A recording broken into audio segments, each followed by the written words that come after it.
কারোর ভালো করা, কাউকে সাহায্য করা, সেবা করা, দান করা, সুখে দুঃখে কারোর সাথে থাকা, এ হলো আমাদের জীবনের সবথেকে বড় কর্তব্য। এটাই আসল কর্তব্য। কিন্তু এটা কি সত্যি? না। কর্তব্যের জন্য অনেক সময় মানুষকে অনেক অনেক যন্ত্রণা ভোগ করতে হয়। এমন কিছু কর্তব্য থাকে যা পালনের জন্য মানুষকে এমন কিছু পথ দিয়ে যেতে হয় যেখানে কাঁটা আছে, দুঃখ আছে, যন্ত্রণা আছে, বিপদ আছে। সেটা পার করে তবে ও নিজের কর্তব্যকে পূর্ণ করতে পারে। অন্যের উপকার, ভালো কাজ করা, কাউকে সাহায্য করা, দান করা, সেবা করা, সুখে দুঃখে সঙ্গ দেওয়া, এটা কর্তব্য নয়, এটা হলো আনন্দ। কারণ এতে আপনারই জীবন আরো সুখময় হবে, আপনি আরো সুখ পাবেন, স্বাস্থ্য আরো ভালো হবে, আপনি জীবনে আরো ভালো ভালো মানুষ পাবেন। আর সব থেকে বেশি যদি এ কিছু বাড়িয়ে তোলে তাহলে তা হলো প্রেম। তাহলে একে কর্তব্য মনে করবেন না, এ হলো শুধুই সেই পথ যাতে অগ্রসর হয়ে আপনি নিজের জীবন অত্যন্ত সুখময় করে তুলতে পারবেন। তাহলে আপনি এটাই করুন আর আমার সাথে ভালোবেসে বলুন, রাধা রাধা। আপনি কখনো একটা পর্বতকে দেখে থাকবেন।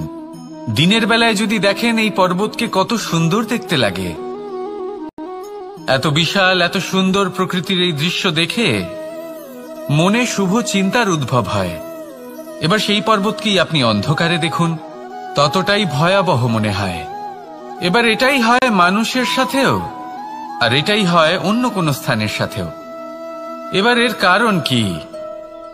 তাহলে কি মানুষের রূপ, তার ব্যক্তিত্বের কোনো মাহাত্ম্য নেই? না, এরকম কখনোই নয়। এর সমস্ত কৃতিত্ব পায় প্রকাশ। শুধুমাত্র এই প্রকাশে আপনার গুণকে, আপনার ব্যক্তিত্বকে, আপনার রূপ আরো উজ্জ্বল করে সংসারের সামনে নিয়ে আসে। তাহলে আপনিও অন্ধকার থেকে প্রকাশের পথে অগ্রসর হন, সেই মানুষগুলোর দিকে অগ্রসর হন, সেই দিশায় অগ্রসর হন যা আপনার ভেতরের গুণগুলিকে, আপনার ব্যক্তিত্বকে সংসারের সামনে আনতে পারে। যদি আপনি তা পারেন তাহলে আপনি জীবনভর সুখী থাকবেন। আসুন আর আমার সাথে ভালোবেসে বলুন, রাধা রাধা। আপনি কখনো সূর্যের আলোকে নিজের হাতের মুঠোর মধ্যে রাখার চেষ্টা করেছেন? আপনি নিশ্চয়ই জানেন যে সেটা সম্ভব নয়। আপনি জলকে কখনো বেঁধে রাখার চেষ্টা করুন, সেটাও সম্ভব নয়। কিন্তু যখন এই সূর্যের প্রকাশ, এই উত্তাপ পৃথিবীতে আসে, তখন ধরিত্রী কি করে? সে সমস্ত বনস্পতির মধ্যে তা ভাগ করে দেয়, তাদের বিকাশের সহায়ক হয়ে ওঠে। আর এই ধরিত্রীকে পুজো করা হয়, একে ধরিত্রী মাতা বলা হয়। সেই রকমই চন্দ্রমা রাত্রে যখন উজ্জ্বল হয়, নিজের আলো বিকশিত করে, তখন পথচারী পথিককে তার পথ দেখায়। সেই জন্য চন্দ্রমাকে দেবতা বলা হয়। ঠিক সেইভাবেই আপনি কখনো এই প্রকৃতিকে বেঁধে রাখার চেষ্টা করবেন না। একে আগলে রাখতে শিখুন, একে ভাগ করে নিতে শিখুন, ঠিক প্রেমেরই মতো। এই প্রেমকে কখনো নিজের হাতের মুঠোয় আবদ্ধ করার চেষ্টা করবেন না, বরং একে মন খুলে ভাগ করে নিতে শিখুন। এটা যদি আপনি শিখে নিতে পারেন তাহলে নিজেকেও প্রসন্ন রাখতে শিখে যাবেন, অন্যদেরও প্রসন্ন রাখতে শিখে যাবেন। আসুন আর আমার সাথে ভালোবেসে বলুন, রাধা রাধা। দুঃখ কি, ভয় কি, এদের কিছুটা এইভাবে ভাবা যেতে পারে। জীবনে যখনই আপনি কিছু একটা লাভ করবেন, তখন সেটা হারানোর ভয় তার সাথেই চলে আসে। যেমন আপনি যদি ধন অর্জন করেন, ধন হারানোর ভয় তার সাথেই চলে আসে। সম্পত্তি অর্জন করলে সেটা লুট হবার ভয় তার সাথেই চলে আসে। আর এটা জীবনের সাথেও হয়। যেই মুহূর্তে আপনি জন্ম নেন, মৃত্যুর ভয় তার সাথেই চলে আসে। জন্ম না নিলে মৃত্যু কিভাবে হবে? মৃত্যুর ভয় কোথা থেকে আসবে? এবার এই ভয় কি সেটা আপনাকে বুঝিয়ে বলি। এই ভয় যদি মনের মধ্যে থাকে, জীবনে থাকে, তাহলে যা কিছু লাভ করবেন, সুখ, সম্পত্তি, সুবিধা, ধন, এইগুলি লাভ করার একটা আনন্দ থাকে, এদের সাথে জীবনযাপন করার একটা আনন্দ থাকে। এই ভয় সেই আনন্দ আপনার থেকে কেড়ে নেয়। ধরে নিন কাল আপনার মৃত্যু হতে চলেছে। এবার কালকের মৃত্যুর ভয় আজই মনে পুষে রাখলে তাহলে এই ভয় আজকের সুখ, আজকের শান্তি আপনার থেকে কেড়ে নেবে। ভয় এটাই করে। সেই জন্য মনে রাখবেন, ভয়ের সঙ্গ আপনি ত্যাগ করে দিলে জীবন যাপনের যে সুখ তা চিরকাল আপনার সাথে থাকবে। আসুন আর আমার সাথে ভালোবেসে বলুন, রাধা রাধা। আপনি কখনো কোনো পর্বতে চড়েছেন? কথায় আছে, যখন আমরা পর্বতারোহণ করি, ওপরে ওঠার সময় দুর্ঘটনার সম্ভাবনা কিছুটা কমে যায়। সেখানেই যখন পর্বত থেকে নিচে নামি, তখন দুর্ঘটনার সম্ভাবনা অত্যন্ত বৃদ্ধি পায়। অর্থাৎ নামার সময় আমাদের আরো ভারসাম্য বজায় রাখতে হয়, আরো সাবধানে থাকতে হয়, অর্থাৎ বিবেককে জাগিয়ে রাখতে হয়। এবার জীবনেও সাফল্যের পর্বত আরোহণের সাথে এটাই হয়। যখন আমরা সাফল্যের পর্বত আরোহণ করতে থাকি, তখন এমনি আমাদের লক্ষ্য আমাদের গন্তব্যের দিকে থাকে। আমরা নিরন্তর পরিশ্রম করি, চেষ্টা করতে থাকি, আমাদের মধ্যে সেই উৎসাহ থাকে, সেই সাহস থাকে। কিন্তু একটা কথা সত্যি, সমস্ত আরোহণের পরে অবরোহণ থাকে। আর এই অবরোহণই থাকে যেখানে বেশিরভাগ মানুষ নিজের ভারসাম্য বজায় রাখতে পারেন না, আর সেখানেই ভেঙে পড়েন। তাই জীবনে যদি সাফল্যের শিখরে পৌঁছতে চান, তাহলে আপনাকে নিরন্তর প্রয়াস করতে হবে, সংঘর্ষ করতে হবে, পরিশ্রম করতে হবে, আর নিজের লক্ষ্যের দিকে একাগ্রতা কেন্দ্রীভূত করতে হবে। তাহলে আপনি নিজের লক্ষ্য অবশ্যই পাবেন। কিন্তু যখন অবরোহণের সময় আসবে, যা নিশ্চিত রূপে আসবেই, তখন আপনাকে সংঘর্ষ করতেই হবে, ধৈর্য ধরতেই হবে, সাবধানে থাকতেই হবে, ভারসাম্য বজায় রাখতেই হবে। এটা হলো অত্যন্ত আবশ্যক, কারণ পরবর্তী সাফল্যের শিখরে আপনাকে পৌঁছতেই হবে, আর তার জন্য আপনাকে সুরক্ষিতভাবে অবরোহণ করতেই হবে। ঠিক কিনা? আসুন আর আমার সাথে ভালোবেসে বলুন, রাধা রাধা। প্রসন্নতা এমন এক অনুভূতি যা আমরা সকলে পেতে চাই। এবার এটা ভেবে দেখুন যে আমরা আমাদের প্রসন্নতার জন্য অন্য কাউকে দায়ী কেন করি। আজও এরকম কিছু করেছে, ওর জন্য আমি দুঃখী হয়ে আছি। আজও এমন কিছু করলো যার ফলে আমার মন প্রসন্ন হয়ে উঠল। না, আপনাকে স্পষ্ট করে একটা কথা বলে দিই, আপনার প্রসন্নতা না শুধু আপনার নির্বাচন, না শুধু আপনার হাতে রয়েছে, বরং আপনি নিজের প্রসন্নতাকে নিজেই আকৃষ্ট করেন। এই ফুলগুলিকে দেখুন, এই ফুল এর সুগন্ধ ছড়ায়, আর এই ফুল নিজের দিকে কীট পতঙ্গদের আকৃষ্ট করে। এবার দেখুন কীট পতঙ্গ কাদের আকৃষ্ট করে? গিরগিটি বা ব্যাঙ, এরকম কিছু প্রাণীদের। এবার এই যে ফুল, কীট পতঙ্গের জন্য এই যে ফুল, তার বিকাশ হয়, এ আরো প্রস্ফুটিত হয়, ওর বংশ আরো বৃদ্ধি পায়। তাই এর তাৎপর্য হলো সহজ, ফুল উচিত ব্যক্তিকে নিজের দিকে আকৃষ্ট করে। এবার কীট পতঙ্গের কথা বললে তারা কাদের আকৃষ্ট করে? তাদেরই যারা তাদেরই শিকার করবে, খাদ্যরূপে গ্রহণ করবে। এবার কাকে আপনি নিজের দিকে আকৃষ্ট করতে চান তার নির্বাচন আপনারই। আপনি কি প্রসন্নতাকে নিজের দিকে আকৃষ্ট করতে চান নাকি অপ্রসন্নতাকে করতে চান, তার নির্বাচন আপনারই। আপনি জীবনে যা কিছু পাবেন, সুখ, দুঃখ, আশা, নিরাশা, প্রসন্নতা, অপ্রসন্নতা, সবই হলো আপনারই নির্বাচনের পরিণাম। তাহলে সঠিক নির্বাচন করুন আর আমার সাথে ভালোবেসে বলুন, রাধা রাধা। ঘূর্ণিঝড়, যখন এই ঘূর্ণিঝড় আসে তখন প্রচন্ড বেগে হাওয়া বয়ে চলে। সেই সময় এমন কিছু বৃক্ষ আছে যা কঠিন হয়ে দৃঢ় হয়ে দাঁড়িয়ে থাকে। সেই গাছ যা 10 বছর ধরে বা সহস্র বছর ধরে দাঁড়িয়ে থাকে, তাদেরকে আপনি খুব সহজে নাড়াতে পারবেন না। কিন্তু ঘূর্ণিঝড়, এর প্রভাব এতটাই তীব্র হয়, এর হাওয়াতে এতটাই প্রবল শক্তি থাকে যে এই বৃক্ষগুলিকে উচ্ছেদ করে, সেই বৃক্ষ নষ্ট হয়ে যায়। এবার এমন কিছু বৃক্ষ থাকে যাদের কাণ্ড নমনীয় হয়, খুবই নরম হয়। সেই জন্য যখন জোরে বাতাস বয়, কোনো ঘূর্ণিঝড় আসে, তখন এই বৃক্ষগুলি ঝুঁকে যায়। আর যখন এই ঘূর্ণিঝড় চলে যায়, শান্ত হয়ে যায়, তখন ওরা আবার দাঁড়িয়ে পড়ে। এবার এটাকে আপনি কি বলবেন? কি বুঝবেন আপনি? সুযোগ সন্ধানী? না, বরং এটাই হলো প্রকৃত আদর্শ। যখন আপনার সামনে এমন কেউ থাকেন যিনি আপনার থেকে অনেক শক্তিশালী, তখন তাকে সম্মান করা আপনাকে শিখতেই হবে।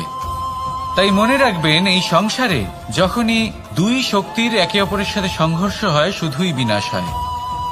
কিন্তু যখন শক্তির সাথে আসক্তি মিলিত হয়, সেখানে সুরক্ষা থাকে, সেখানেই কিছু নির্মাণ হয়। তাই আসুন আর আমার সাথে ভালোবেসে বলুন, রাধা রাধা। ভয়। আমরা ভয়ের বিষয়ে অনেক কথা বলি, ভয়ের থেকে সবসময় দূরে পালাই। কখনো ভেবে দেখেছেন আমরা এই ভয়ের সদ্ব্যবহারও কি করতে পারি না?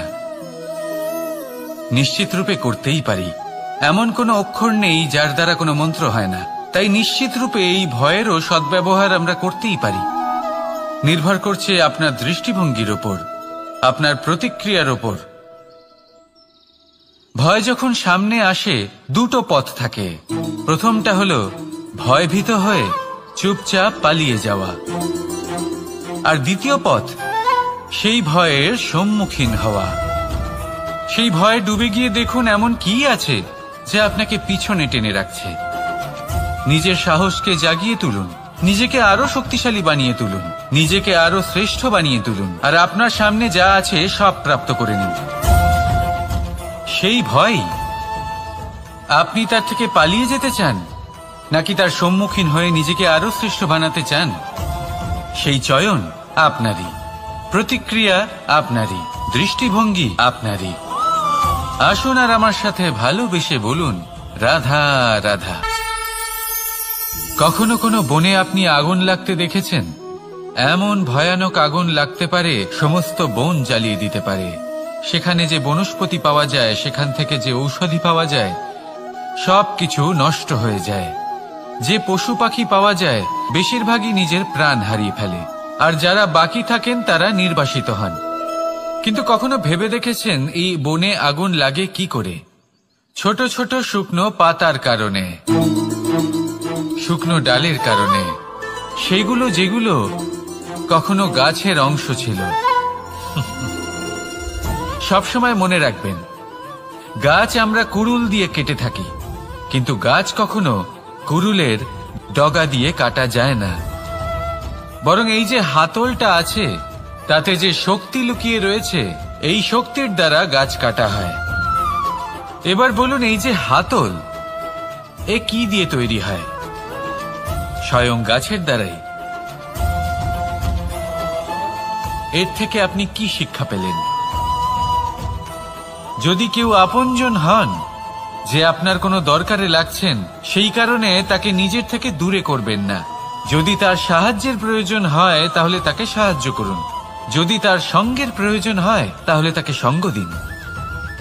নিঃস্বার্থভাবে আপনজনদের বিকাশের পথে নিয়ে যান। নিজের স্বার্থ অনুসারে আপনজনদের নিজের জীবনে রাখবেন না। আসুন আর আমার সাথে ভালোবেসে বলুন, রাধা রাধা। জীবনে লক্ষ্য লাভ কি করে করতে হয়?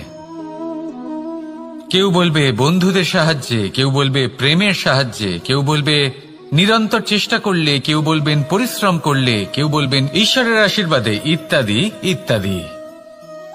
আমি আপনাকে বুঝিয়ে বলি, এই যেমন ত্রিলোক আছে, অর্থাৎ 3 লোক আছে, যাকে সঞ্চালন করে ত্রিদেব বা 3 জন দেবতা। সেইভাবে নিজের লক্ষ্যে পৌঁছানোর জন্য 3টি ভাবের প্রয়োজন পড়ে। প্রথম ভাব হলো স্বপ্ন দেখা। আপনি যদি স্বপ্ন দেখতে শুরু না করেন, তাহলে সেখানে পৌঁছতেই পারবেন না। তারপর আপনাকে দৃঢ় সংকল্প নিয়ে সেই পথ যেমনই হোক তাতে চলতে হবে। এ হলো দ্বিতীয় ভাব, দৃঢ় সংকল্প। আর তৃতীয় ভাব হলো সেই লক্ষ্যের যাত্রা পূর্ণ করার জন্য প্রতিবদ্ধ হওয়া। তাই যদি আপনি স্বপ্ন দেখতে পারেন, দৃঢ় সংকল্প দ্বারা পথ যতই কঠিন হোক না কেন তাতে চলতে পারেন, আর সেই লক্ষ্য লাভের যাত্রা পূর্ণ করার জন্য প্রতিবদ্ধ হতে পারেন, তাহলে আপনি নিশ্চিত রূপে আপনার লক্ষ্য লাভ করতে পারবেন। তাই আপনি এটাই করুন আর আমার সাথে ভালোবেসে বলুন, রাধা রাধা। কথায় আছে যে জীবনে কিছু শুরু করার আগে স্বপ্ন দেখা অত্যন্ত গুরুত্বপূর্ণ, আর এটা 100% সত্যিও। কিন্তু কিছু মানুষ স্বপ্ন দেখা শুরু না হয় করে দেন, কিন্তু তারপর থামেনি না। স্বপ্ন দেখতেই থাকেন, তারা ভাবতেই থাকেন, কর্ম করেন না। এমন সময় আপনাকে নিজেকে জাগিয়ে তুলতে হবে। নিজেকে বলতে হবে যে এবার উঠে কর্ম করার সময় এসে গেছে। কারণ আপনারা যদি অত্যাধিক বিচার করতে থাকেন, স্বপ্ন দেখতে থাকেন, তাহলে উঠে কিছুই করতে পারবেন না। আপনি শুধু একটা কাজ করুন, উঠে কর্ম করা আরম্ভ করে দিন। তারপর ভেবেচিন্তে ধীরে ধীরে নিজের কর্মকে দিশাও দিন আর তাকে উচিত গতিও দিন। কারণ এটাই হলো সাফল্যের মূল মন্ত্র। না শুধু কর্ম করুন না ভাবনা চিন্তা করে, আর না শুধু ভাবুন কর্ম না করে। সাফল্যের মূল মন্ত্র হলো এর ভারসাম্যে। তাহলে এটাই করুন, সাফল্যকে লাভ করুন, আর আমার সাথে ভালোবেসে বলুন, রাধা রাধা। সূর্যের মনে হয় যে তার থেকে বেশি তেজস্বী আর উজ্জ্বল কেউ নেই। তাই তার এই অহংকার ভঙ্গ করার জন্য মেঘ চলে আসে। তারপর এই মেঘের অহংকার বেড়ে যায় যে তার থেকে বেশি ঘন আর কেউ নেই।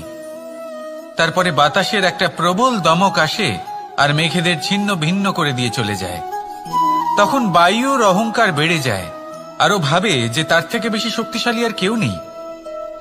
এই দমকা বাতাস যখন বিশাল এক পর্বতের সাথে ধাক্কা খায়, তখন সেই বাতাসের অহংকারও চূর্ণ বিচূর্ণ হয়ে যায়। তারপরে পর্বত ভাবে যে তার থেকে বেশি ধীর আর শক্তিশালী আর কেউ নেই। তখন পৃথিবীতে ভূমিকম্প হয় আর সেই বিশাল পর্বত চূর্ণ বিচূর্ণ হয়ে যায়, তারও অহংকার ভেঙে যায়। এবার ধরিত্রীর অহংকার হতে থাকে। ধরিত্রী বলে যে আমার উপর সবকিছু টিকে রয়েছে, আমার থেকে বেশি শক্তিশালী আর কেউ নেই। একটা ছোট্ট ইঁদুর আসে, মাটিতে গর্ত করে আর মাটি ধসিয়ে দেয়। ধরিত্রীর অহংকার ভেঙে যায়। এর তাৎপর্য হলো সরল। এই সংসারে অহংকার কখনো স্থির থাকে না, এই অহংকার ভাঙবেই। এটা হলো সাংসারিক চক্র। আমাদের নিজেদের জীবনে কর্তব্য পালন করতে হবে, কর্ম করতে হবে, কিন্তু অহংকার নয়। যে ব্যক্তি এটা বুঝতে সক্ষম হন তাকে জ্ঞানী বলা হয়। আর যে মানুষ এটা বুঝতে পারেন না, তিনি সারা জীবন শোধ প্রতিশোধ মান অভিমানের এই চক্রে আটকা পড়েন। এবার আপনি কি এই চক্রে আটকে থাকতে চান, নাকি জ্ঞানী হয়ে উঠতে চান? সেই চয়ন আপনারই। আসুন আর আমার সাথে ভালোবেসে বলুন, রাধা রাধা। কোন যোদ্ধা জন্ম থেকে যোদ্ধা হন না, তিনি যোদ্ধা হবেন কিনা চয়ন করেন। তিনি যোদ্ধা হবেন বলে তখনই স্থির করেন যখন তিনি পিছু হটবেন না বলে দৃঢ় প্রতিজ্ঞ হন। যদি ওনার সামনে অশুভ কিছু হয়, তার বিরোধিতা করতে দৃঢ় প্রতিজ্ঞ হন, তবেই তিনি যোদ্ধা হতে পারেন। কেউই যোদ্ধা হয়ে এই পৃথিবীতে জন্মগ্রহণ করেন না। আপনি কি হতে চান? সেই দর্শক হতে চান যারা যুদ্ধভূমিতে বসে থেকে অন্য কারোর জয়ে উচ্ছ্বাস প্রকাশ করেন, নাকি সেই যোদ্ধা হতে চান যিনি নিজের শৌর্য দিয়ে বীরত্ব দিয়ে পরাক্রম প্রদর্শন করেন এবং যার প্রশংসা যুগ যুগ ধরে হয়ে চলে? সিদ্ধান্ত আপনারই। আসুন আর আমার সাথে ভালোবেসে বলুন, রাধা রাধা। সাফল্য খুব সহজ এক শব্দ। এটা হলো সেই সব শব্দের মধ্যে অন্যতম যা মানুষ একটু বুঝলেই ভাবেন সব বুঝে ফেলেছি। আর যেই উনি বুঝতে পারেন সাফল্য কি, আজীবন সেই সাফল্যের পেছনেই ছুটতে থাকেন। এই সাফল্য হলো একটা খেলার মতো, যাতে মানুষ নিজের সমস্ত জীবন বাজি লাগিয়ে দেন। আর প্রত্যেক খেলার মতোই এরও কিছু নিয়ম রয়েছে।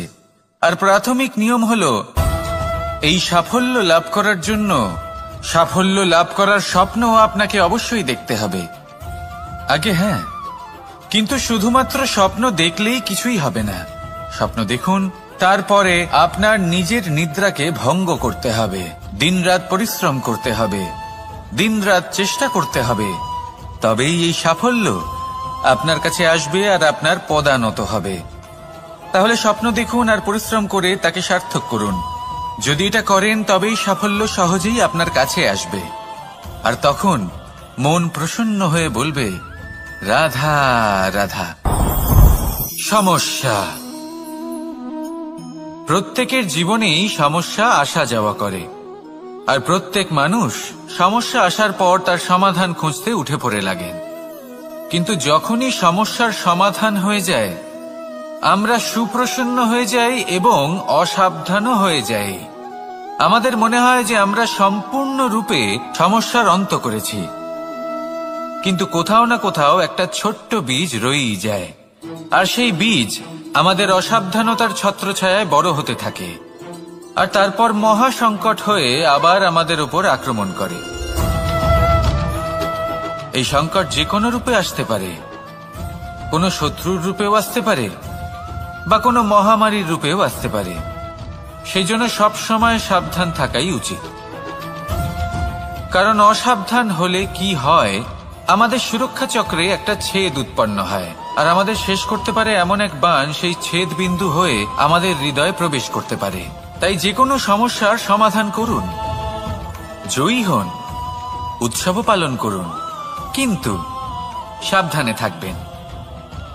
আসুন আর আমার সাথে ভালোবেসে বলুন, রাধা রাধা। আমাদের জীবনে দুই ধরনের সম্পত্তি হয়ে থাকে, এক হলো ভৌতিক সম্পত্তি, এক হলো জৈবিক সম্পত্তি। অর্থ, সম্পদ, সুবিধে, খাদ্য, এইসব ভৌতিক সম্পত্তির মধ্যে পড়ে। ব্যক্তি, মিত্র, পরিবার, আমাদের আপনজন, আত্মীয় স্বজন সব জৈবিক শ্রেণীতে পড়ে। আর প্রত্যেক মানুষের পক্ষে এই বিভাজন বোঝা অত্যন্ত আবশ্যক, কারণ মূলত আমাদের ব্যবহার দুই রকমের হয়ে থাকে। হয় আমরা ভালোবাসি বা আমরা সদ্ব্যবহার করি।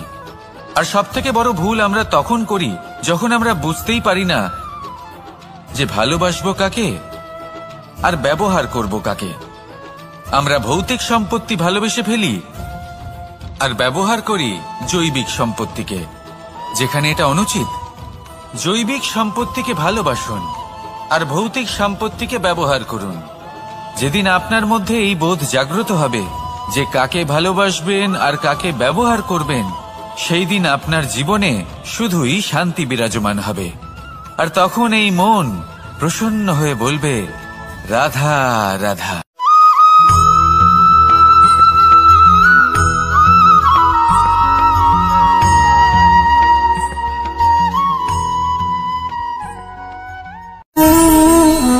সঞ্চয়। মানুষের যখন থেকে বোধ বুদ্ধি হয়, সঞ্চয় করতে আরম্ভ করে দেন। সঞ্চয় করতে থাকেন ভোজনের, সঞ্চয় অর্থের, সঞ্চয় শক্তির। নিজের জন্য করেন, নিজের পরিবারের জন্য করেন, নিজের স্ত্রীর জন্য করেন, সন্তানের জন্য করেন, সন্তানের সন্তানের জন্য সঞ্চয় করেন। সঞ্চয় করার জন্য ওনার কাছে অনেক কারণ রয়েছে, কারণ উনি এটা ভাবেন যে এই সঞ্চিত শক্তির জন্য কেউ ওনার কোনো ক্ষতি করতে পারবে না। মানুষ ভুলে যান একটা গুরুত্বপূর্ণ কথা, এই সত্য, উনি এই সংসারে খালি হাতেই এসেছিলেন, আর এখান থেকে ওনাকে খালি হাতেই যেতে হবে। যা এখানকার তা এখানেই থেকে যাবে। আর যদি কিছু ওনার সাথে যায় তা হলো ওনার কর্ম, আর কিচ্ছু নয়। তাই যদি কিছু অর্জন করতে চান তাহলে শুভ কর্ম অর্জন করুন, আত্মশক্তি অর্জন করুন, কারণ পরলোকে এটাই হবে আপনার সম্পত্তি।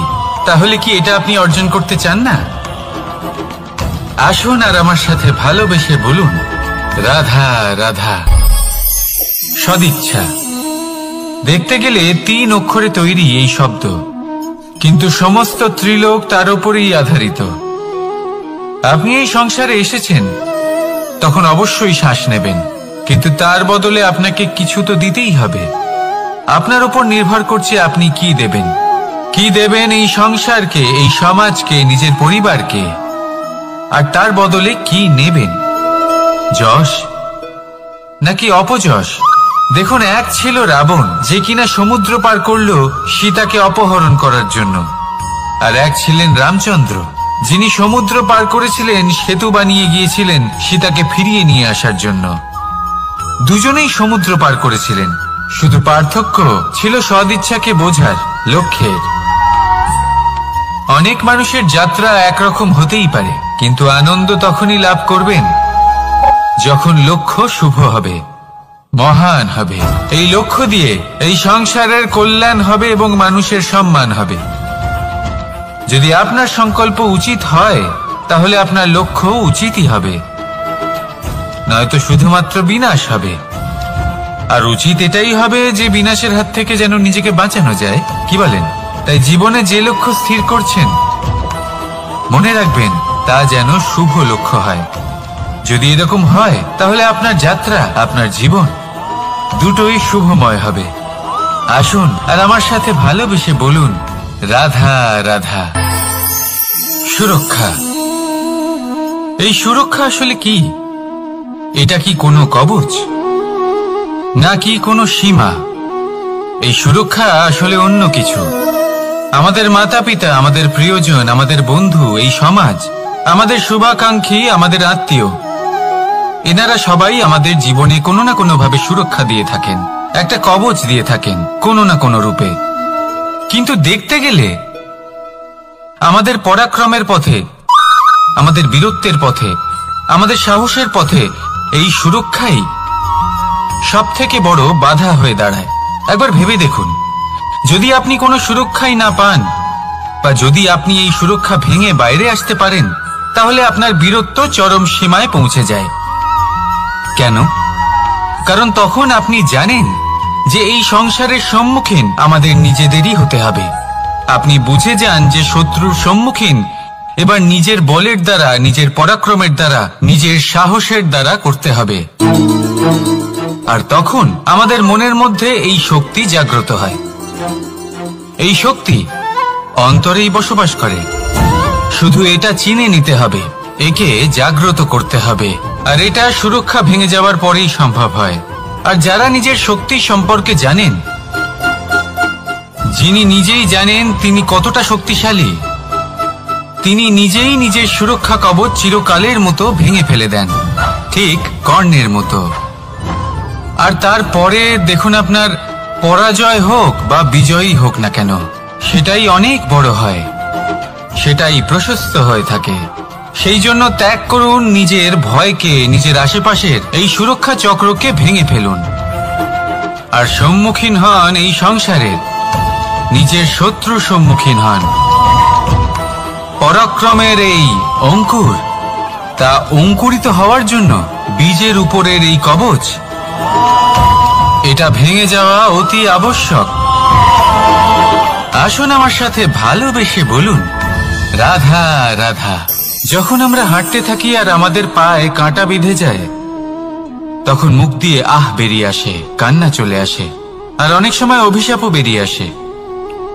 কিন্তু আমরা কি কখনো এটা এইভাবে দেখেছি, এইভাবে ভেবেছি যে আমরা যে পথে চলেছি সেই পথে কাঁটা বিঁধেছে, নাকি আমরা সেই পথ নির্বাচন করেছি যাতে শুধুই কাঁটা রয়েছে?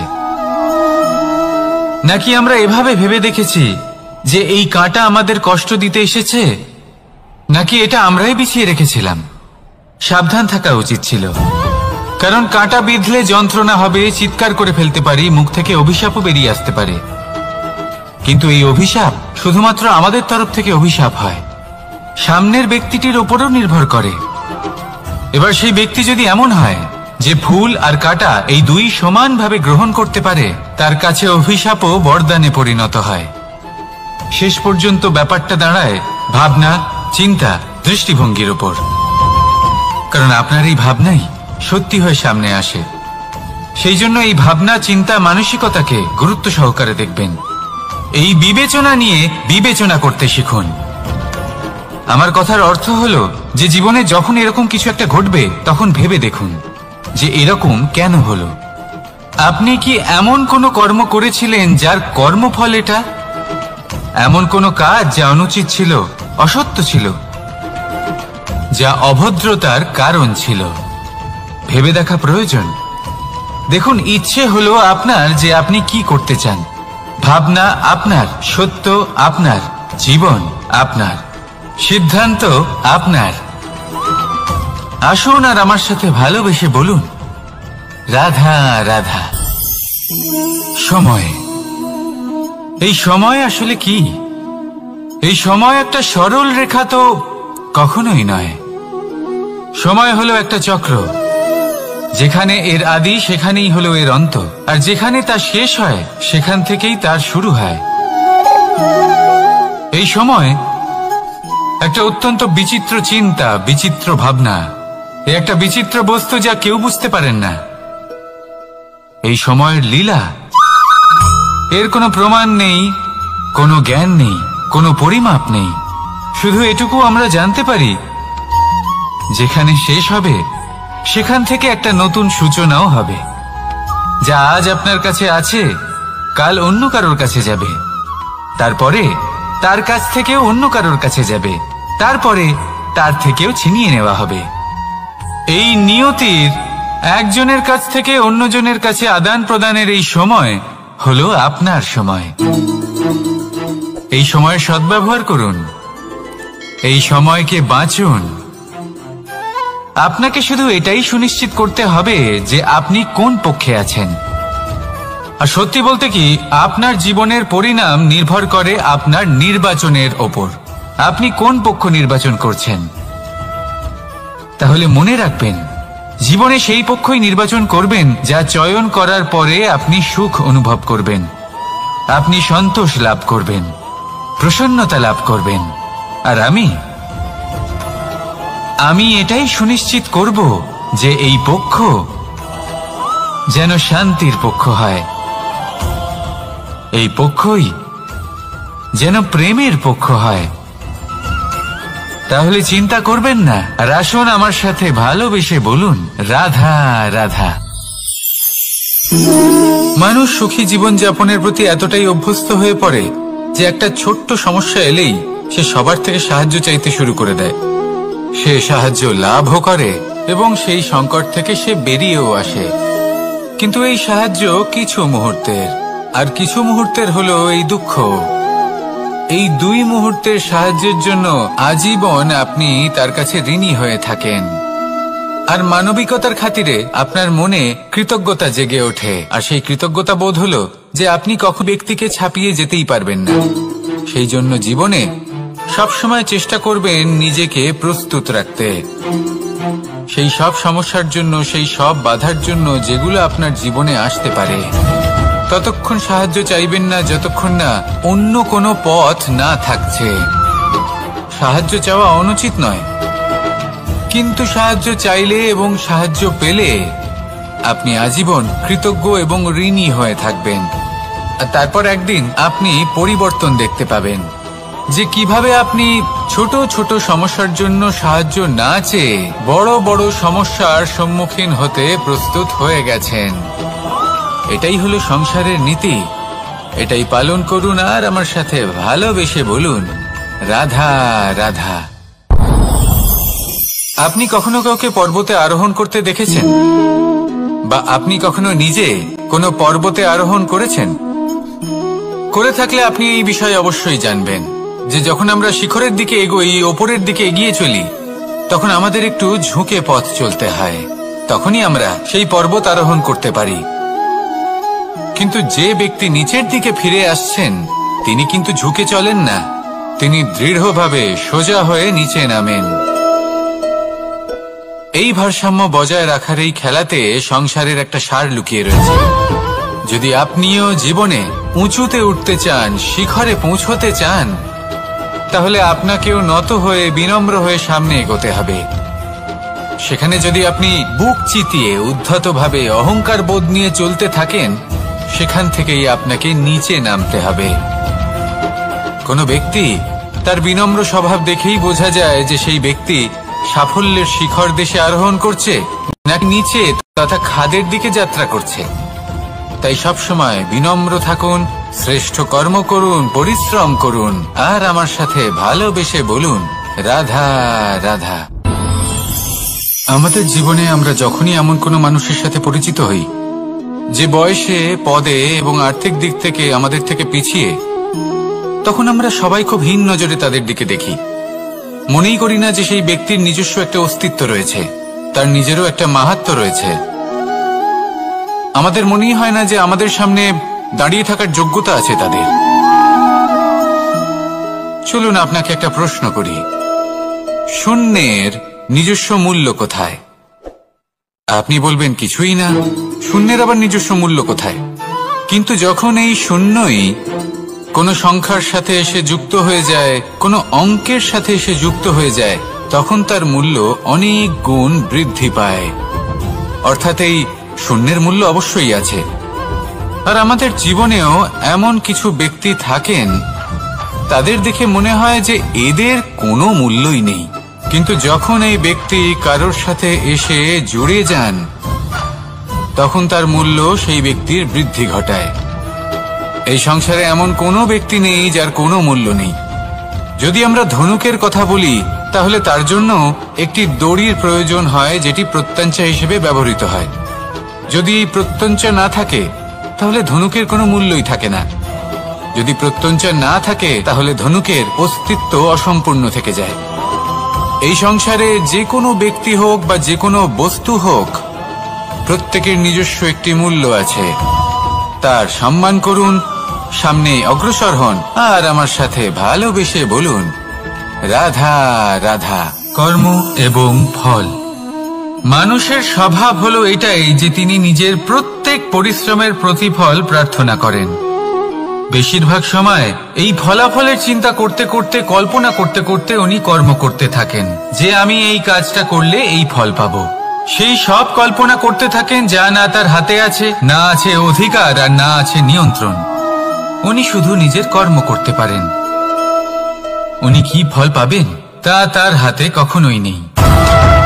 তাই আপনিও শুধুমাত্র কর্ম করতে থাকুন, ফলের চিন্তা করবেন না। মনে রাখবেন, শিকড় এবং শাখা যেভাবে একে অপরের সাথে জড়িয়ে, সেইভাবেই একে অপরের সাথে জড়িয়ে কর্ম এবং ফল। যেরকম কর্ম আপনি করবেন, সেরকম ফল আপনি অবশ্যই পাবেন।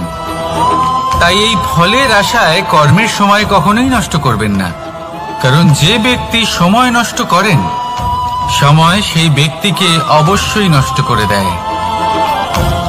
কর্ম করুন নিঃস্বার্থভাবে, ফলের চিন্তা করবেন না, আর আমার সাথে ভালোবেসে বলুন, রাধা রাধা। কর্ম এবং ফল। দেখতে গেলে এই সমস্ত ব্রহ্মাণ্ড এই দুইয়ের মাঝেই স্থির হয়ে আছে।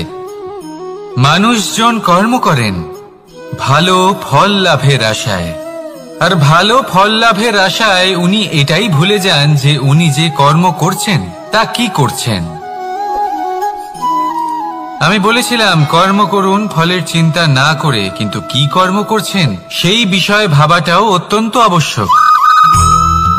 নয়তো অনেক সময় আমরা এমন কর্ম করে ফেলি যা না চাইতেও বিষে পরিণত হয়, যা হয়েছে দুঃশাসনের সাথে, দুর্যোধনের সাথে, গুরু দ্রোণের সাথে। একজনের মানসিকতা উচিত ছিল না, একজনের বিবেক উচিত ছিল না, আরেকজন যে পক্ষ নির্বাচন করেছিলেন সেই পক্ষ উচিত ছিল না। আর যা কিছু ওনাদের সাথে হলো, আপনার, আমার, আমাদের সকলের সাথে তা হতে পারে। আমি বলেছিলাম কর্ম করুন, ফলের চিন্তা করবেন না, কিন্তু এই কর্মের বিষয়ে বিচার করে দেখাটাও ততটাই আবশ্যক। দেখুন, কর্ম করার উচিত প্রক্রিয়া ফলের চিন্তা না করা, কিন্তু যদি আপনার কর্ম শুভ হয়, তাহলে তার ফলও নিয়তি আপনাকেই দেবে। সর্বদা কর্ম করার সময় এটা ভাবুন যে আপনার এই কর্ম এই সংসারকে, এই সমাজকে, আপনার পরিবারকে, আপনার আশেপাশের মানুষজনকে কোন দিশে যাবে। যদি এটা সবার জন্য মঙ্গলময় হয়, তাহলে কর্ম করতে থাকুন। আর হ্যাঁ, নিশ্চিত রূপে ফলের চিন্তা করবেন না। আসুন আমার সাথে ভালোবেসে বলুন, রাধা রাধা। বটবৃক্ষের বীজ সর্ষের দানার থেকেও ছোট হয়, কিন্তু যখন তা নিজের রূপ ধারণ করে, তখন তা বিশাল বৃক্ষের আকার ধারণ করে, যা সহস্র বছর ধরে বেঁচে থাকে, ছায়া প্রদান করে, পাখিদের আশ্রয় প্রদান করে, আর দেয় পথচারীদের বিশ্রাম করার স্থান। কেন? কারণ সেই ছোট বীজ তা মাটির ভেতরে গিয়ে নিজের খোলস ত্যাগ করে। অন্ধকারে থাকে সে, যতই আলো আসুক না কেন, যতই বর্ষা আসুক না কেন, সব সহ্য করে। আর তারপরে একটা চারা গাছ অঙ্কুরিত হয়। তারপর ধীর গতিতে একটা বিশাল বৃক্ষতে পরিণত হয়। দেখুন, জীবনে কঠিন সময় আসে, এই জন্য নয় যে আপনি হার মেনে নেবেন, এই জন্য আসে যাতে আপনি ভবিষ্যৎ নির্মাণের জন্য নিজেকে তৈরি করতে পারেন। যদি কঠিন সময়ে আপনি ওই বীজের মতো দৃঢ় হয়ে থাকতে পারেন, তাহলে আপনিও একদিন সেই বিশাল বৃক্ষের মতো নিজের অস্তিত্ব গড়ে তুলতে পারবেন, যা সহস্র বছর পর্যন্ত মনে রাখা হবে। আসুন আমার সাথে ভালোবেসে বলুন, রাধা রাধা। এই ব্রহ্মাণ্ড কত বৃহৎ, তাই না? যার সম্মুখে এই পৃথিবীকেও একটা বিন্দুর মতো মনে হয়। আর এই পৃথিবীতে আমরা কে হই, আমাদের আকার কিরকম, আমাদের অস্তিত্বই বা কি? যখন আমরা এভাবে ভাবি তখন মনে হয় আমরা কিছুই নই। তা আমরা যখন কিছুই নই, তাহলে আমরা এত চিন্তা করি কেন? কি ভেবে ভয় পাই? কাকেই বা এত ভয় পাই? কে আমাদের মারতে পারে আর কেই বা আমাদের জন্ম দেবে? আত্মার আসলে না কখনো জন্ম হয় আর না কখনো মৃত্যু। আত্মা শুধুই শরীর বদল করে। আপনি, আমি, আমরা সকলে এই শরীর নয়, আমরা হলাম আত্মা, যা হলো পরম আত্মার পরম অঙ্গ। সেই জন্য মনে রাখবেন, বাইরের কোথাও দেখবেন না, নিজের অন্তরের গভীরে গিয়ে দেখুন, আত্মাকে উপলব্ধি করতে শিখুন। ক্লেশ, ভয়, চিন্তা, এই সব কিছুর থেকে নিজেকে দূরে রাখুন, তাহলেই উপলব্ধি করতে পারবেন পরমাত্মাকে। তাহলে আসুন আমার সাথে ভালোবেসে বলুন, রাধা রাধা।